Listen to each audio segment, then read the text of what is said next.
Okay, I think I tried to record this once and it didn't work. Slab, roll it out until it's about thumb's thickness, then kind of even-sized strips, another different slab with a vaguely circular object on top, and then you trace it, and then you take that piece of circle and you compress it with a metal rib, which just means you go back and forth a bunch of times to help the clay particles align. Then you cut out the circular shape with some seam allowance. I put the photos in the wrong order. Then you make sure that your little strips of clay that you cut out are around the same width as your seam allowance, because they're going to go right on top of that. Mine were a little bit too thick, so I rolled it out. And then also, because mine wasn't a perfect rectangle, which it never will be, but they weren't quite long enough, I also smushed a little triangle of clay into the empty space that needed to be filled to make it a nice rectangle. Then okay, so I wish I could just skip, but yeah, smushing little piece of clay into that triangle to make it a nice rectangle. Then you have the right length of clay, so you go ahead and compress it on both sides, and then you're going to score the bottom of the slab and the seam allowance part of the circle. Scoring just means taking a little metal tool and making tiny surface level cuts back and forth until both surfaces look like Velcro. That's what I'm doing right now. I'm just scoring. Typically people will add slip during this process, but I don't like making slip, and I never have slip already made. So I usually just make my things really wet, and it's okay, but you can also use vinegar. Sometimes vinegar is even stronger than water whenever you're trying to make slip.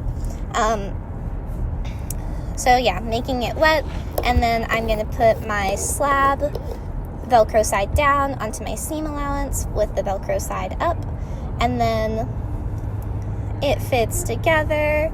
It's a little bit too long, so I cut off the excess.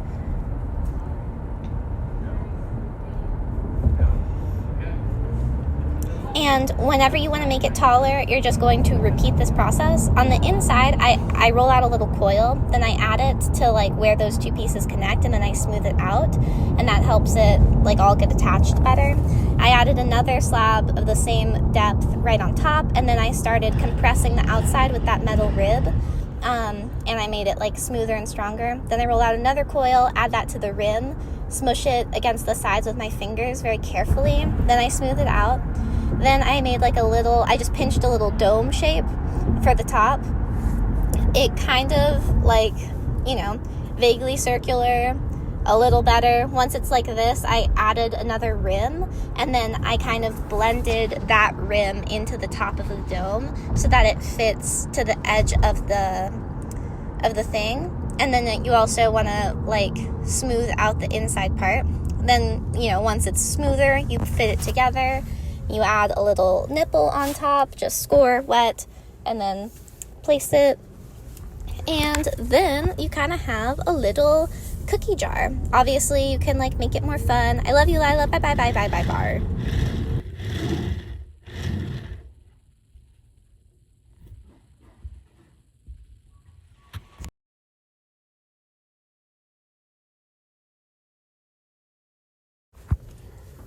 Okay, then if you want it to look kind of like a bunny, I came back to this. I put those little wedges of clay on the thing so I could trim it and stuff.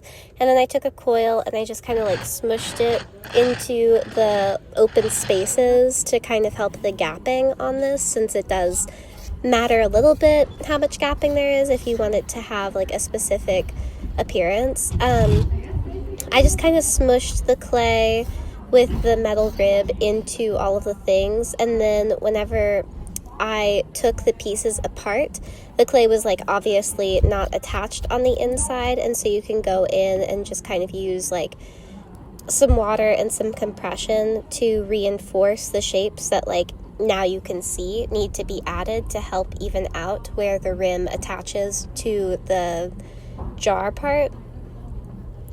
Then now the pieces sit together in a more flush way. I tried to trace the design, but I realized there wasn't enough space for the face, so I smushed some clay into a taller shape and then smoothed it out.